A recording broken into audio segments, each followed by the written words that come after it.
I ever tell you about the time my life got hijacked by a homeowners association?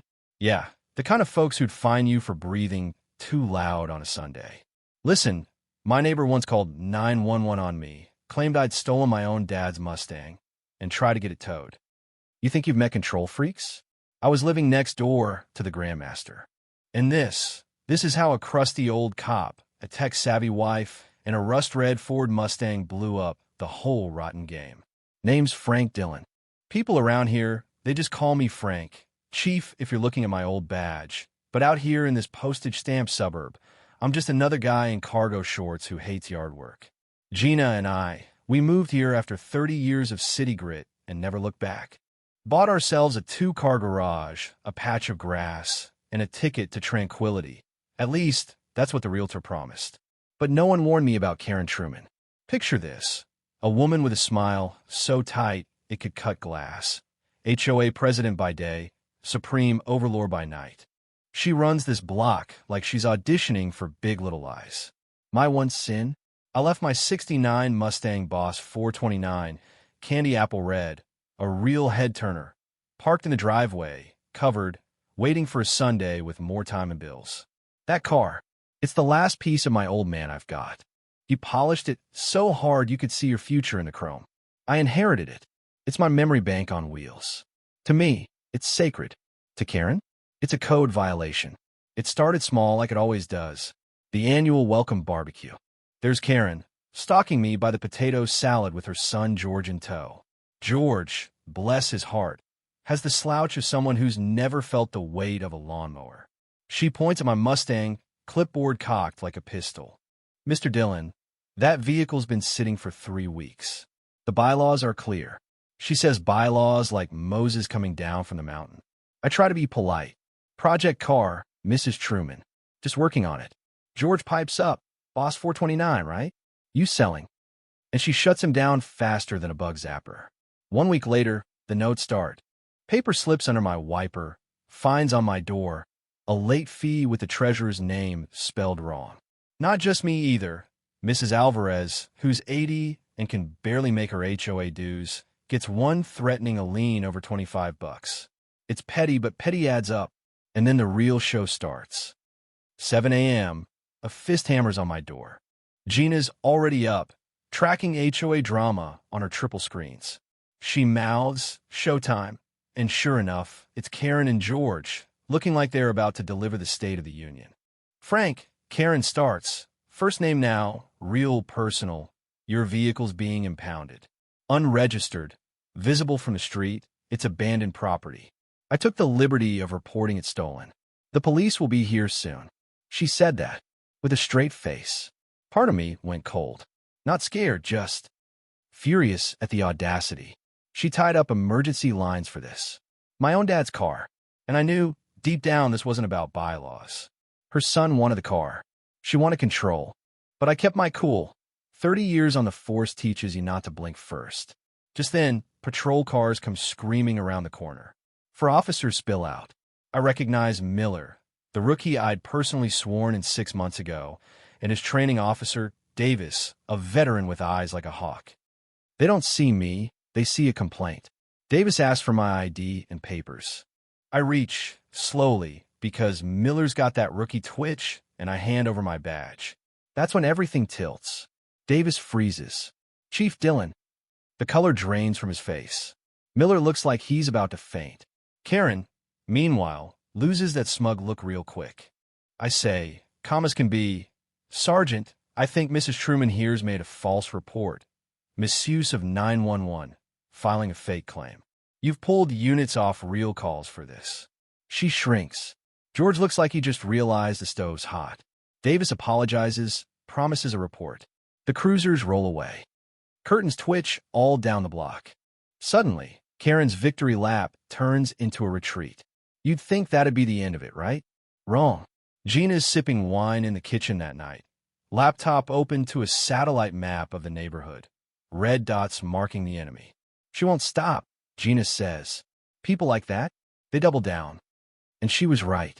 The next morning, a ticket appears on the Mustang's windshield. HOA logo, excessive polish glare, $50. Next day, chalk outlines on my driveway, little arrows, and violation area in pink. I measure. My car is 6 feet from the sidewalk. Ordinance only requires 5. It's deliberate. I log it all, wash the chalk off. Neighbor Tony, walking his beagle, shakes his head. Last year, she cited me over a garden gnome. I believe him. Then comes the drone. It hovers at dawn by our bedroom window, buzzes Gina in the garden, shadows me to the mailbox. Gina cracks it. DJI Mavic, registered to George at the Truman address. She smiles that dangerous smile. She's got the flight logs. 17 property violations in 2 days. I get creative. Reprogram the sprinklers to blast it on its next pass. Down it goes, sputtering home, soaked and humiliated. But I'm not just playing defense. I dig through the HOA bylaws, find a rule requiring native plants. Karen's prized roses? French hybrids. I file an anonymous complaint, add photos. 2 weeks later, a landscaping crew rips out every bush to her shrieking. I buy a car cover with project in progress. Ask me about it in huge letters. Neighbors stop by, hear about my dad, the Mustang. Suddenly, Karen's campaign makes her look like a bully, and me, just a guy with a dream and a wrench. But that's just Cold War. It turns hot when Tony's truck vanishes. Old F-150, loaded with his handyman tools. No glass, no struggle, just gone. He'd gotten a violation notice for an oil spot the week before. Cleaned it, thought it was empty threat. But the truck wasn't in the impound, no local tow records. Gina and I start digging. 10 other residents, all with old vehicles, all towed for bogus violations. None ever recovered. Every one authorized by the same company, Reliable Roadside Recovery. Owned by a shell, owned by Oakwood Development. The builder Karen fast-tracked for the next phase. It wasn't about my car at all. They were stealing vehicles to supply the developer's fleet, using HOA fines as cover. Now it was personal. I called in Davis. No warrants, no reports. We follow the GPS data to a storage facility out by the county line. Gina hacks the cameras, tells us which unit gets all the action. Davis picks the lock. Inside, Tony's truck being stripped. Stacks of license plates, forged documents, HOA violation forms with Karen's perfect signature, a receipt book with Barry the treasurer's name. Evidence up to our eyeballs, but all illegally obtained. We need a clean entry. And like karma on cue, Miller the rookie calls.